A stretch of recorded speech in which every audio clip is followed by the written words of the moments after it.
Добрый вечер, друзья!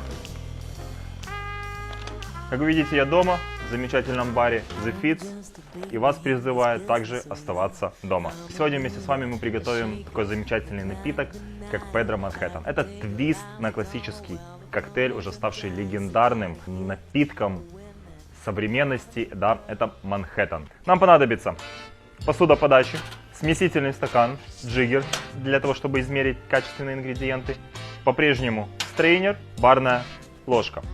Итак, начнем. Понадобится сначала охладить посуду подачи. Мы охладим наш смесительный стакан, чтобы наш напиток был максимально холодным.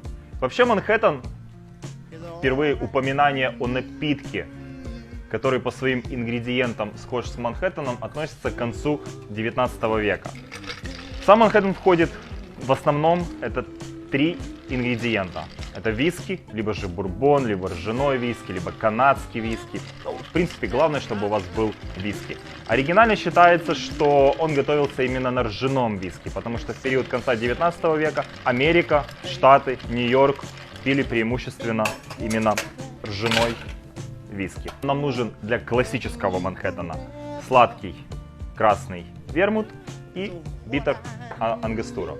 Итак, начнем смешивать Pedro Manhattan. В нашем твисте на классику мы заменили красный сладкий вермут на вино, на херес категории Pedro Manhattan. Чем интересны по себе хересы? Да, хересы на сегодняшний день представляют как самые сухие вина в мире, так и самые сладкие вина в мире. Pedro Manhattan – это категория самых сладких вин в мире. Он дает нашему напитку изюм, шоколад и формирует полнотелость самого коктейля. Нам понадобится 2/3 меры на один напиток, это 20 мл.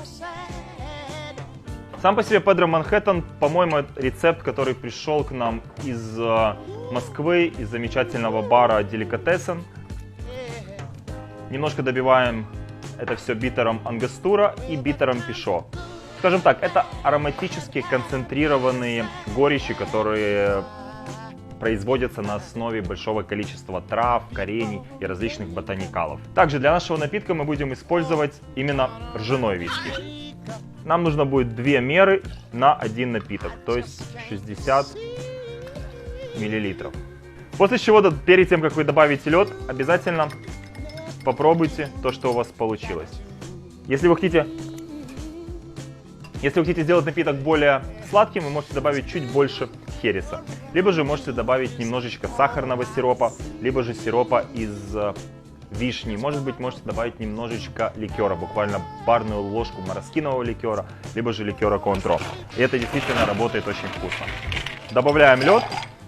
В целом, сама формула, да, классического Манхэттена — это на 2 части виски, 1 часть красного итальянского вермута и пару дэшей ангостуры. Можно также встретить, где вместо 2 частей 2,5 части используется самого виски. При этом здесь можно играться с самим вермутом. Вы можете заменить красный сладкий итальянский вермут на сухой. Тем самым вы приготовите напиток, который будет называться Dry Manhattan. Можете часть красного итальянского вермута разделить наполовину с сухим вермутом и приготовить напиток, который называется Perfect Manhattan. Либо же вы можете вообще отказаться от вермутов, как мы сделали в сторону хересного вина, может быть, в сторону сатерна, да. Тем самым это поле для ваших экспериментов, и в принципе отталкивайтесь от той базы, что есть у вас в доступности, того, что есть у вас в холодильнике. И приготовьте свой индивидуальный твист на Манхэттен. Итак, у нас охлажденная посуда подачи, у нас наш Pedro Manhattan с испанским хересом.